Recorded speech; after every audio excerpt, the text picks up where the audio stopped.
इस खूबसूरत हॉल में, इस खूबसूरत शाम में चाहता हूँ एक दफ़ा जोरदार तालियां बजाएं मेकटम होम फार्मा के लिए। एक दफ़ा जोरदार तालियां बजाएं।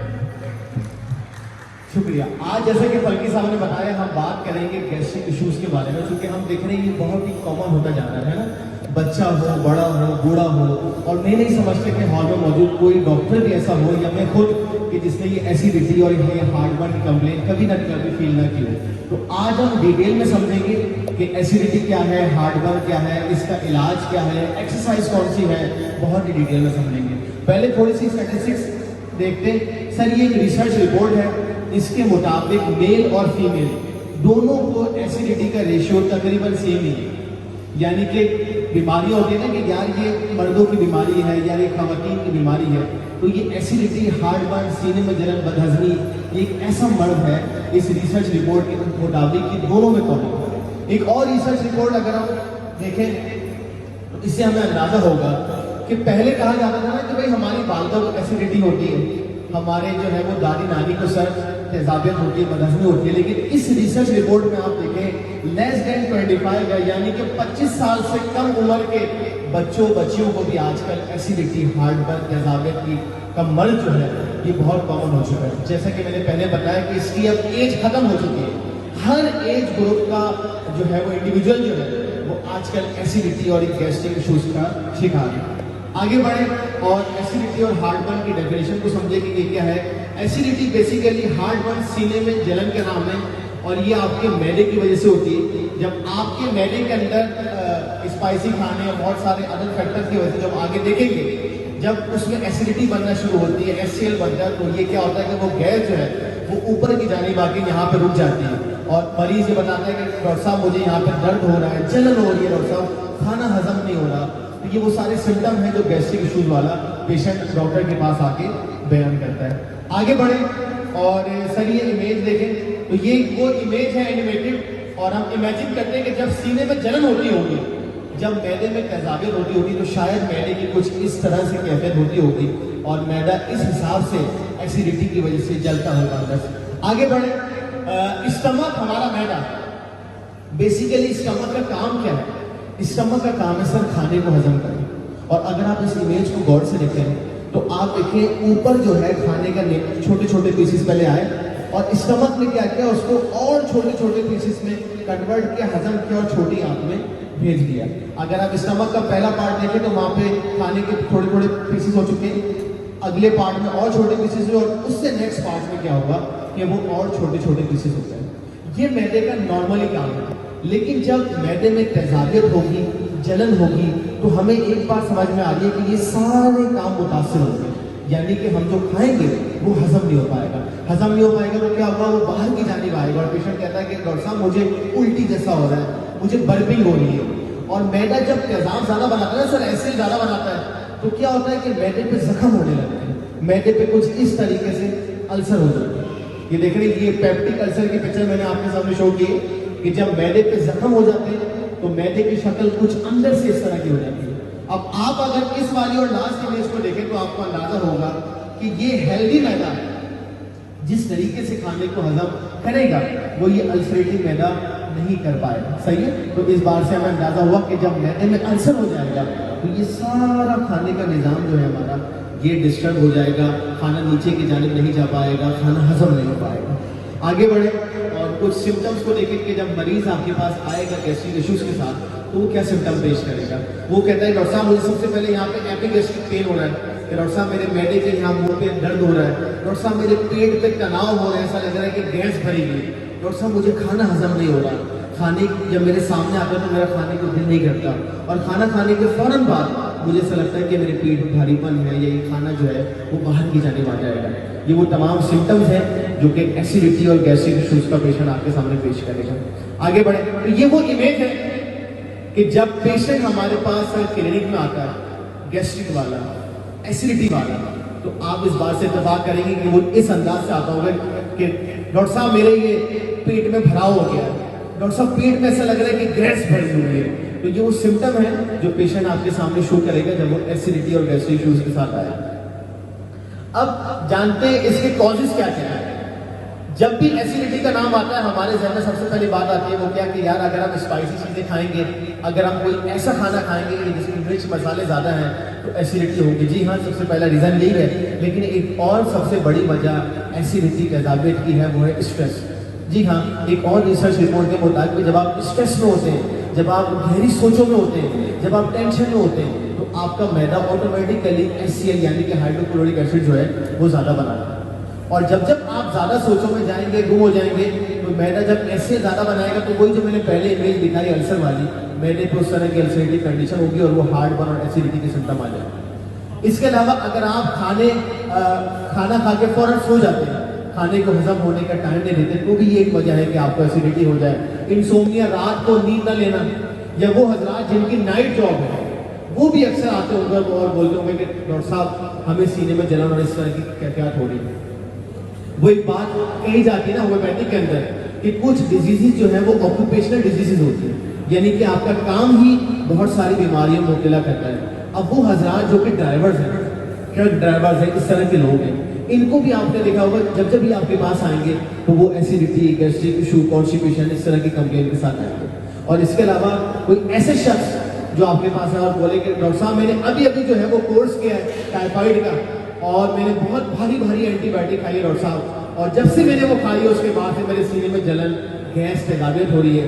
तो ये एसिडिटी पैदा करती है ये तमाम भारी भारी दवाइयाँ, ये हैवी एंटीबायोटिक्स भी एक रीज़न बनती हैं आपको एसिडिटी और गैस्ट्रिक इशू पैदा करने के लिए। इसके अलावा अगर वो लोग जो पानी कम पीते हैं, ये भी एक वजह है कि आपको एसिडिटी और तेजाबियत हो सकती है। इसकी वजूहात और इसके अलामात जानने के बाद अगला मरहला जो एसिडिटी में आता है वो आता है डायग्नोसिस का, यानी कि तशखीस का। मेडिकल जो बार बार तेजाबियत में मुब्तला हो रहा है, आपने उसको होम्योपैथिक की एडविया दी, उसकी गैस ठीक हुई, लेकिन वो अगेन एसिडिटी, तेजाबियत में मुब्तला हो गया, तो फिर तशखीस का मरहला आता है। तो वो कौन से टेस्ट हैं जो इस कंडीशन में हम करवा सकते हैं? सर सबसे पहले इसमें करवाया जाता है ब्लड H. पाइलोरी।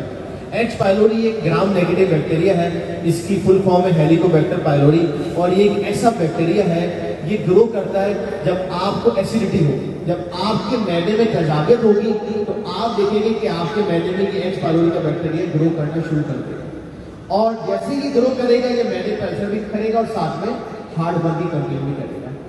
तो अगर कोई पेशेंट आपके पास आया और वो कहे कि डॉक्टर साहब आप दवा तो दे रहे हैं, मैं ठीक होता हूँ, लेकिन मुझे अगेन वो एसिडिटी और हार्ट बर्न अपनी हो जाती है, तो आप उसका ये H. पाइलोरी का टेस्ट करवा सकते हैं। इसके अलावा आप उसकी एंडोस्कोपी करवा सकते हैं। एंडोस्कोपी में क्या होता है सर, आप ये पिक्चर देखें, इस तरीके से जो है वो कैमरा डाल के देखा जाता है कि मैदे के अंदर क्या मसले मसाइल हैं, मैदे के अंदर जख्म है, अल्सर है, इस तरह का कोई पॉलिप बन गया है। तो ये एंडोस्कोपी एक ऐसा टेस्ट है जिसमें वो कैमरा डाला जाता है और ये कैमरा क्या करता है, ये मैदे के अंदर जाके ना इमेजेस खींचता है, और आपके पास जब रिपोर्ट आएगी तो वो इमेजेस के साथ आपके सामने आएगी। तो एंडोस्कोपी भी आप करवा सकते हैं अपने उन मरीजों का कि जो बहुत अरसे से दर्द की शिकायत कर रहे हैं, तेजाबियत की शिकायत कर रहे हैं और आपकी अद्वियात से आराम नहीं आ रहा, तो आप उनका एंडोस्कोपी भी करवा सकते हैं। इसके साथ साथ आप उनका CT स्कैन भी करवा सकते हैं। आप एक बार याद रखें कि अल्ट्रासाउंड के अंदर स्टमक नहीं आता, तो अगर आप अल्ट्रासाउंड करवाएंगे स्टमक का तो उसमें मैदा नहीं आएगा। मैदे की तेजाबियत के लिए ये 4 टॉप लाइन टेस्ट है जो आप पेशेंट की करवा सकते हैं।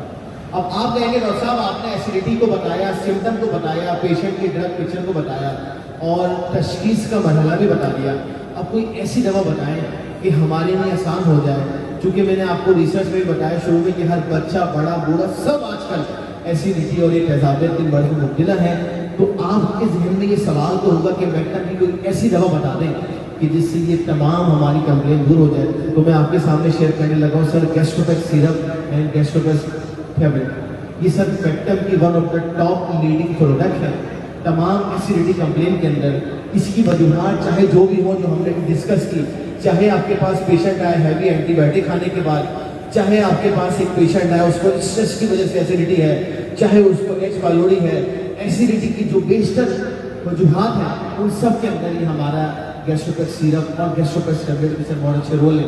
और मैं अपने क्लिनिकल प्रैक्टिस में भी जब मेरे पास पेशेंट आता है और कहता है कि डॉक्टर साहब मेरे पेट में दर्द है, गैस है, तो अब यकीन करें मैं उसको गैस्ट्रोपेक्स के 2 चमचे पिला के क्लिनिक में बिठा देता हूँ और विद इन 5 मिनट्स वो कहता है कि डॉक्टर साहब मुझे मेरे मैदे में आराम आ गया। तो एक बार दोनों ताने बजाएं गैस्ट्रोपेक्स के लिए। थोड़ा सा मजा नहीं आया, थोड़ा सा एनर्जी का इजहार करें। एक दफा जोरदार ताली बजाएं कश्यप सिरप।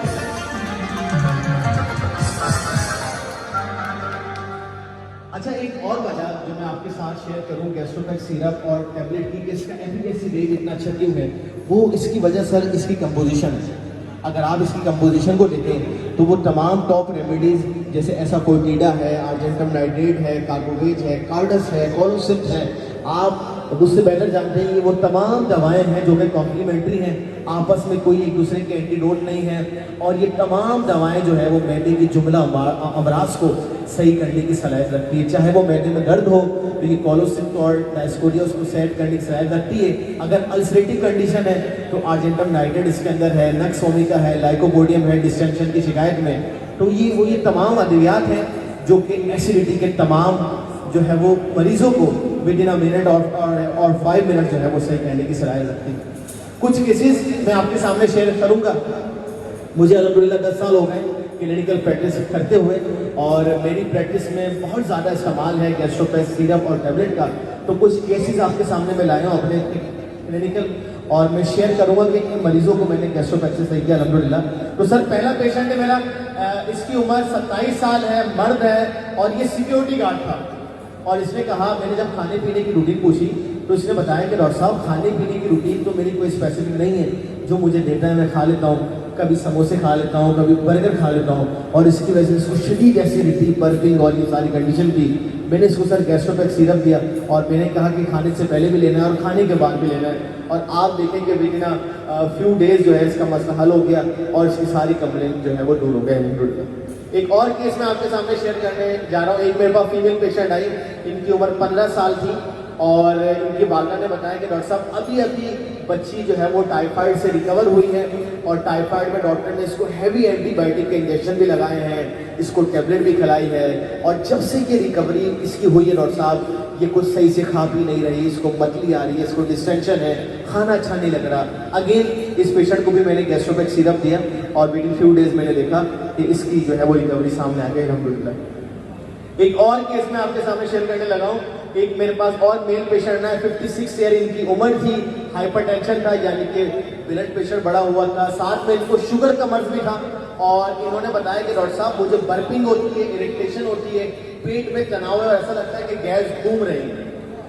तो मैंने इनको गैस्ट्रोपैक सिरप दिया शुगर फ्री वाला। मैं आपको बताता चलूं कि हमारा गैस या कोई ऐसा मरीज आपके क्लिनिक में आए और वो बोले डॉक्टर साहब मैं 10 साल से राइजेक खा रहा हूँ, मैं 10 साल से गैस की दवा खा रहा हूँ, सालों से फक्की खा रहा हूँ, तो उस कंडीशन में भी आप गैस्ट्रोपैक इस्तेमाल करवा सकते हैं। तो चाहे केस एक्यूट हो या क्रॉनिक हो, दोनों सूरतों के अंदर आप देखेंगे कि गैस्ट्रोपैक सिरप इंशाल्लाह मैडम का ये पेशेंट को बहुत ज़्यादा रिलैक्सेशन देगा और उसकी बीमारी वक्ती तौर पे नहीं बल्कि हमेशा के लिए क्योर होगी इंशाल्लाह। अब कुछ आगे बढ़ते हैं, और कुछ एक्यूप्रेशर के लिए बहुत बड़ा इलाज है, साइंटिफिक है, और इसके मुताबिक हमारे बॉडी में कुछ ऐसे पॉइंट्स हैं जिनको प्रेस करने से बहुत सारी बीमारियां हल होती हैं। वो कैसे होती है कि वहाँ पे नर्व मौजूद है, उस नर्व्स को जब हम प्रेस करते हैं तो हमें बहुत ज़्यादा आराम मिलता है। तो समझते हैं कि अगर एसिडिटी का मरीज हमारे पास आए तो उसको हम कौन कौन से एक्यूप्रेशर पॉइंट बना सकते हैं, और अगर हमें कभी एसिडिटी हो जाए तो हम भी ये पॉइंट्स को अप्लाई कर सकते हैं। सर ये चंद एक्यूप्रेशर के पॉइंट मैंने आपके सामने शेयर किए।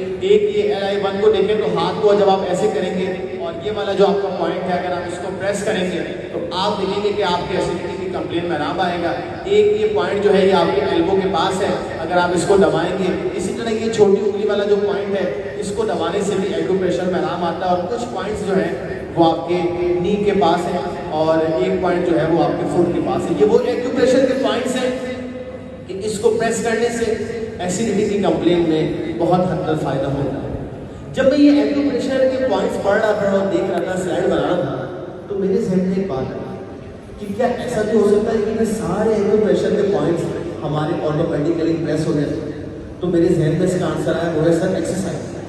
अगर हम वर्जिश की जाने जाते हैं, अगर हम योगा की जाने जाते हैं, तो हम देखते हैं कि वर्जिश और जो योगा है ये ऐसा अमल है इससे हमारे ऑटोमेटिकली ये सारे एक्यूप्रेशर के पॉइंट प्रेस होते हैं और हमें एसिडिटी और सारी कंप्लेन में आराम आता है। तो मैं कुछ एसिडिटी के योगा के पॉइंट्स आपके सामने शेयर करने लगा हूँ।